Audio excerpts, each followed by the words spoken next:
शाम steel flexi strong TMT बार, ये strong के साथ फ्लेक्सिबल भी है। आपदा मुसीबत कोई भी आए, ये घर को अटूट बनाए। जब टीएमटी फ्लेक्सी स्ट्रॉन्ग तो घर रहे हमेशा के लिए स्ट्रॉन्ग। আমরা দাদা সকালবেলায় ঘুমিয়েছিলাম, ভোরবেলায় 5টার সময় ঘুমিয়ে আছি, হঠাৎ করে দেখি একটা আওয়াজ আছে, ব্যাকট আওয়াজ।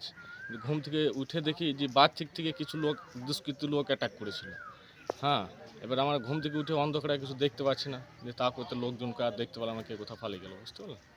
ঘটনাটা কি ঘটেছিল? ঘটনাটা তো আমি তো ঘুমিয়েছিলাম হ্যাঁ, কটা নাগাদ? 5টা নাগাদ।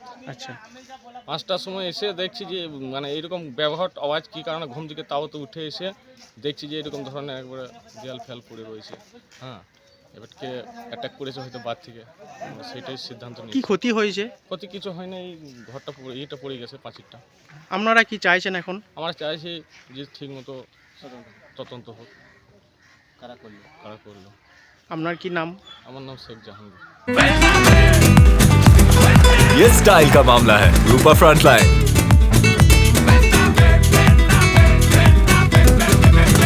মানে 5টার সময় আওয়াজ আসলো, আওয়াজ আসার পর দেখছি তো একটু ধোয়া ধোয়া, তারপরে বেরিয়ে এসে দেখছি তো ওরা চিল্লাবিল্লি করছিল, তারপরে এই যে ঘটনা।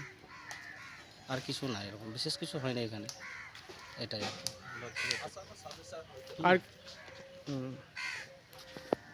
আর কি বলবো, এইটা এসে দেখলাম এই যে সকালবেলায় পাড়া প্রতিবেশী লোক আমরা এখানে তো অনেক পাড়া প্রতিবেশী সবাই এসে দেখছি চিল্লামিল্লি করছে, তারপরে ধোঁয়া ধোঁয়ায় তারপরে এইসব জিনিসগুলোকে মেলা লোক জড়ো হয়ে এইসব জিনিসগুলোকে ঠিকঠাক করলো। কি চাইছেন এখন? এখন কি চাইবে, এখন পুলিশে যেটা তদন্ত করে গেছে ওনারা, যেটা সেই সেটা হবে, তদন্তের মাধ্যমে যেটা হবে সেটাই ঠিক। আপনার নাম? আমার নাম শেখ জাফর।